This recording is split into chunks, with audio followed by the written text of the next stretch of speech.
नमस्कार दोस्तों, आप सभी का स्वागत है आपके अपने यूट्यूब चैनल प्रवेश एकेडमी पर। आज प्राथमिक शिक्षा भर्ती उत्तर प्रदेश के संबंधित कई मुद्दों पर बात करेंगे।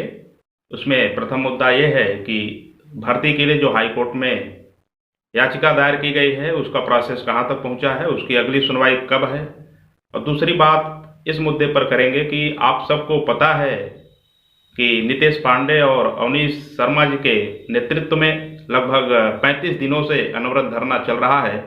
उसी को एक नया रूप देते हुए एक बड़े धरने का आयोजन किया जा रहा है, जो कब होगा और आप सबका किस प्रकार से सहयोग की जरूरत है, आप सब किस प्रकार से सहयोग कर सकते हैं, और इस प्रकार से इन दोनों मुद्दों पर आज इस वीडियो में विस्तृत चर्चा करेंगे। तो अगर आप अभी तक हमारे चैनल को सब्सक्राइब नहीं किए हैं तो चैनल को सब्सक्राइब कर लें। शिक्षा क्षेत्र से जुड़ी सभी प्रकार की अपडेट आपको इस चैनल पर दी जाती है। तो आइए स्टार्ट करते हैं। तो 35 दिनों से अनवरत धरना चल रहा है। इसमें शिक्षा मंत्री जी से मुलाकात भी हुई। टीम मुलाकात करने के बाद ही ये निर्णय लिया है, क्योंकि मुलाकात में ये केवल आश्वासन मिला है और कहीं से भर्ती की कोई गुंजाइश मिला नहीं है। आज भले ही यूट्यूब चैनल वाले आपको तमाम प्रकार की बातें बहका करके आपके पैसे से, आपके इमोशंस से खेलने का काम करते हैं, आपको हर दिन नए बैच देते हैं, लेकिन आप सबको पता है कि जब तक वैकेंसी नहीं आएगी तब तक किसी काम की कोई भी तैयारी है ही नहीं, क्योंकि आप सुपर टेट की तैयारी कर रहे हैं और जब तक ये भर्ती ही नहीं आएगी तो ये तैयारी किसी काम का नहीं है। तो इस प्रकार से 18 मई को एक बड़े धरने का आयोजन किया जा रहा है, जिसमें आप सभी का सहयोग और सपोर्ट की जरूरत है, क्योंकि ये एक अनवरत धरना 2-4 लोग बैठ करके दे सकते हैं, ये अपनी उपस्थिति दर्ज करा सकते हैं, उतने से ही शासन के पास ये इंफॉर्मेशन पहुंचती है कि हाँ धरना चल रहा है। लेकिन जब महाधरने का आयोजन होता है तो ये संख्या बल ही आपको एक नई जीत दिलाने का काम करती है। संख्या बल एक ऐसी शक्ति है जिसके माध्यम से आप अपने प्रयास को, अपने उम्मीदों को जागृत कर सकते हैं, और जो उम्मीद लेकर के आप प्राथमिक शिक्षक भर्ती की तैयारी कर रहे हैं, निश्चित तौर पर ये जब तक भर्ती नहीं आएगी तब तक किसी काम का नहीं है। इसलिए 18 मई को आप सब अपना प्यार, आशीर्वाद, सहयोग दीजिए, क्योंकि जब तक आप वहां पहुंचेंगे नहीं तो बैठ करके मोबाइल में इंफॉर्मेशन लेने से कोई भर्ती नहीं आ जाती। एक तो बेसिक विभाग में ये इतिहास रहा है कि जब तक लाठीचार्ज नहीं हुआ है बच्चों के ऊपर, विद्यार्थियों के ऊपर, अभ्यर्थियों के ऊपर, तब तक नई भर्ती नहीं आई है।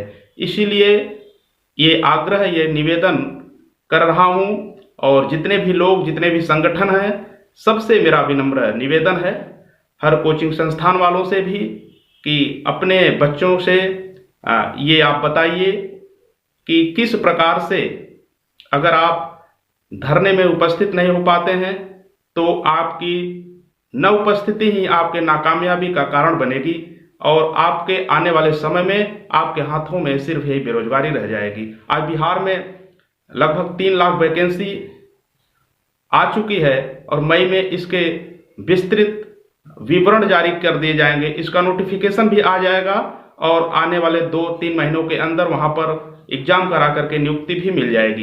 लेकिन उत्तर प्रदेश में पिछले 2018 से आज तक, पिछले 4-5 वर्षों से कोई वैकेंसी नहीं आई है, लेकिन आज भी सरकार अनुपात और समानुपात की बात करती है, जिसमें आप सबको ही पता है कि लगभग हर जिले में 4-5 हजार सीटें खाली हैं, और हर वर्ष लगभग 2 करोड़ एडमिशन प्राथमिक में हो रहे हैं, जो कागजी कार्रवाई में इतने एडमिशन होने के बावजूद ये सरकार मानती है कि हम हर वर्ष नए नए बच्चों का एडमिशन ले रहे हैं, लेकिन नए नए टीचर्स की नियुक्ति नहीं हो रहे हैं, तो उनको पढ़ा कौन रहा है? अनुपात कैसे बराबर हो रही है? हर वर्ष आपके रिटायर भी तो हो रहे हैं टीचर, इसके बावजूद ये शिक्षक भर्ती करने के मूड में नहीं दिख रहे हैं। इसलिए आपको बताना पड़ेगा सरकार को कि आपके विभाग में कितनी सीटें खाली हैं, और किस प्रकार से हम लोग ये प्रयास कर रहे हैं कि एक भर्ती आए जिससे योग्य शिक्षक मिल सके और बच्चों के भविष्य को संवारा जा सके। आज ऐसे विद्यार्थी, ऐसे बच्चे जो भी थोड़े से भी गरीब हैं, और जिनके पास पैसे की आवश्यकता की पूर्ति नहीं हो पा रही है वो सभी इनमें पढ़ते हैं। और वो एक शिक्षक के 200-300 बच्चे अगर पढ़ेंगे एक शिक्षक के देखरेख में, तो आप बताइए कहाँ से, जो कि आरटीई का नियम है कि 30 बच्चे एक शिक्षक पर होने चाहिए, लेकिन ये नियम कहीं कहीं लागू हो रहा है। पूरे यूपी में शिक्षकों की स्थिति बहुत ही नाजुक है, इसलिए इस पर विशेष ध्यान दे सरकार। इन्हीं मांगों को लेकर के जो लखनऊ में महाधरना दिया जा रहा है 18 मई को, इसमें आप सबकी उपस्थिति बहुत ही इम्पोर्टेंट है, क्योंकि संघर्ष और संख्या बल मिलकर के ही जीत की नई परिभाषा गढ़ती है। जीत चाहिए तो संघर्ष और संख्या बल, इन दोनों की आवश्यकता है। आज इसी आवश्यकता की वजह से जब भी महाधरने का आयोजन किया जाता है वहां पर 2-4 लोग ही पहुंचते हैं, जिसका परिणाम यही मिलता है कि हमारे पास शिक्षक भरपूर हैं। तो ये आप सबके समय पर निर्भर करता है, आप सबके विवेक पर, आप सबके समझ पर निर्भर करता है कि आप लोग आते हैं कि नहीं आते हैं।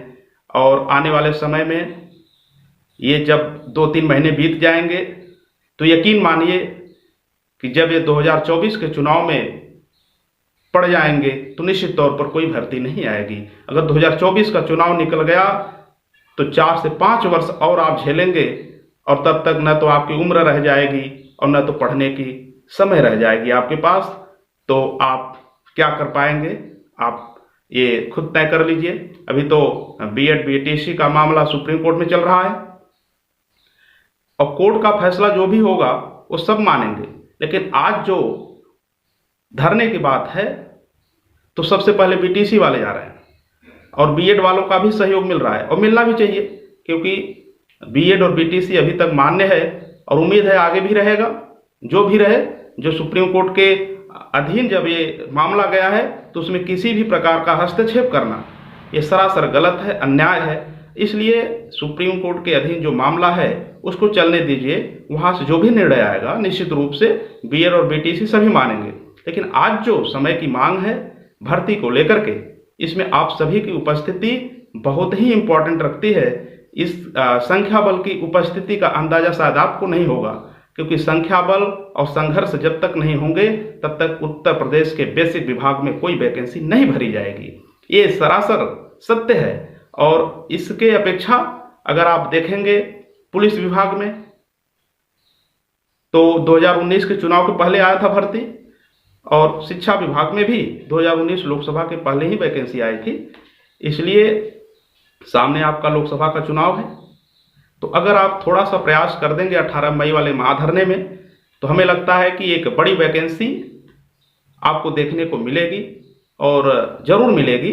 अगर आप संघर्ष और समय नहीं देंगे तो निश्चित रूप से ऐसे ही समय निकल जाएगा। अभी जिस मुद्दे पर सरकार भटकाना चाहती है, अगर उस मुद्दे को भटका करके वो सफल हो जाती है तो आपसी सौहार्द को ठेस पहुंचा करके या किसी भी प्रकार के ऐसे मुद्दों में बिखेर करके सरकार सफल होती है, तो इससे कतई मतलब नहीं है कि हमने किस विभाग में कितनी वैकेंसी भरी है, क्योंकि वो एडमिशन पर जोर दे रहे हैं, कितने बच्चे पढ़े, क्योंकि कागज में उनको अच्छे बच्चे मिलने चाहिए।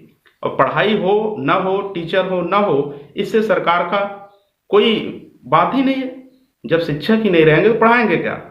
इसी सब मुद्दे को लेकर के सारी फाइलें शिक्षा मंत्री के पास पहुंच चुकी हैं, और 18 तारीख को आप सबकी आवश्यकता है। अगर आवश्यकता न होती तो शायद ये निवेदन भी नहीं करना पड़ता, अकेले ही कार्य कर लिया जाता। इसलिए आप सब 18 मई को न भूलें, लखनऊ धरने में जरूर पहुंचे। अब बात करते हैं हाईकोर्ट के मामले को लेकर के। तो उसमें बताया गया है कि हाईकोर्ट की तरफ से भी ये कहा गया है कि शिक्षकों की कमी है। तो उत्तर प्रदेश से जो याचिका दायर करी गई है उसमें 2 मई को सुनवाई होनी है। अब इसमें भी जो निर्णय आएगा अब देखा जाएगा, वक्त की बात है, ज़्यादा दिन है, 2-3 दिन की और बात है। तो इस प्रकार से अब जो अगली लड़ाई है वो 18 मई की है, क्योंकि कोर्ट से आदेश आने के बाद भी जब तक आप धरने में शामिल नहीं होंगे, एक महाधरना नहीं करेंगे, एक बड़े धरने का रूप देकर के अपने आप को साबित नहीं करेंगे कि आपके अंदर कितनी जरूरत है भर्ती की, तब तक ये सरकार नहीं जागृत होगी। तो इसलिए साथियों पुनः ये निवेदन या आग्रह करते हैं आपसे कि 18 मई को लखनऊ महाधरने में अपनी उपस्थिति अवश्य दें। यकीन मानिए साथियों, ये 2024 का लोकसभा चुनाव ये आपके सामने बड़ी अपॉर्चुनिटी लेके आ रही है। अगर थोड़ा सा समय रहते समझदारी आपके अंदर विकसित हो गई तो निश्चित तौर पर इस लोकसभा चुनाव के पहले एक छोटी वैकेंसी नहीं, एक बड़ी वैकेंसी आपको देखने को मिलेगी। क्योंकि आप केंद्र की सरकार का देख लीजिए, वैकेंसी एक बार दिए 2-3 बार सीजीएल में अभी तक सीटें बढ़ रही हैं, और एसएससी में देख लीजिए कितनी वैकेंसी आई, एमटीएस में, सीएचएसएल में सभी वैकेंसी आई हैं। तो उत्तर प्रदेश सबसे बड़ा लोकसभा क्षेत्र है, सबसे ज्यादा सांसद देता है, तो यहां से भी उत्तर प्रदेश की सरकार एक बड़ी वैकेंसी करेगी। लेकिन जब वहां तक अपनी आवाजें नहीं पहुंचेंगी, क्योंकि बेसिक विभाग तभी जागता है जब हमारी और आपकी आवाज उसके कानों तक पहुंचती हैं। इसलिए ये बड़ी अपॉर्चुनिटी है। इस अपॉर्चुनिटी को लेने के लिए आपको संघर्ष करना पड़ेगा, सड़कों पर उतरना पड़ेगा। सिर्फ मोबाइल में नोटिफिकेशन का इंतजार करने से आपके पास नोटिफिकेशन नहीं आएगा। अभी आप केंद्र में देख रहे हैं, केबीएस का फाइनल नहीं किया, अच्छे से आंसर की भी जारी नहीं हुआ, लेकिन सीटेट का दोबारा एग्जाम का पैटर्न आ गया, नोटिफिकेशन आ गया। इसी प्रकार से उत्तर प्रदेश सरकार भी टेट पर टेट कराई जाएगी और सिर्फ आपको बेरोजगारी के गड्ढे में झोंकने का काम करेगी। इसलिए एक वैकेंसी की आज आवश्यकता है, तो आपको ही जागृत होना पड़ेगा, आपको ही अपने अधिकार के लिए लड़ना पड़ेगा। बिना लड़े न तो बेसिक में शिक्षक भर्ती आई है और न ही आएगी। इसलिए आज जो समय की मांग है उसको ध्यान में रखते हुए आप सबसे विनम्र निवेदन करता हूं, पुनः यह आग्रह है कि 18 तारीख के महाधरने को सफल बनाने हेतु तो आप लखनऊ जरूर पहुंचे इको गार्डन में, जहां से एक नई रणनीति के साथ एक अपनी आवाज को, अपनी एकता का आह्वान करते हुए शिक्षक भर्ती के लिए आवाज को उठाया जा सके और उत्तर प्रदेश शासन से ये अपील करते हुए उनसे शिक्षक भर्ती का नोटिफिकेशन जारी कराया जा सके। इसी उम्मीद और आशा के साथ कि आप सबका सहयोग 18 मई को मिलेगा, अपनी बात को यहीं समाप्त करता हूं। और अगर अभी तक हमारे चैनल को सब्सक्राइब नहीं किए हैं तो चैनल को सब्सक्राइब कर लें। सभी प्रकार के इंफॉर्मेशन आपको इस चैनल पर मिलेगा। शिक्षक भर्ती से रिलेटेड सभी प्रकार के न्यूज यहाँ पर मिलेंगे और सभी प्रकार की तैयारी को आपको एक नई दिशा देने के लिए इस चैनल पर आप बने रहें। और चैनल को लाइक नहीं किए, लाइक करके सभी एक ग्रुप में इस वीडियो को शेयर अवश्य करें, जिससे से अधिक लोग जुड़ सकें और धरने में अपना सहयोग दे सकें। धन्यवाद, मिलते हैं नेक्स्ट वीडियो में। जय हिंद।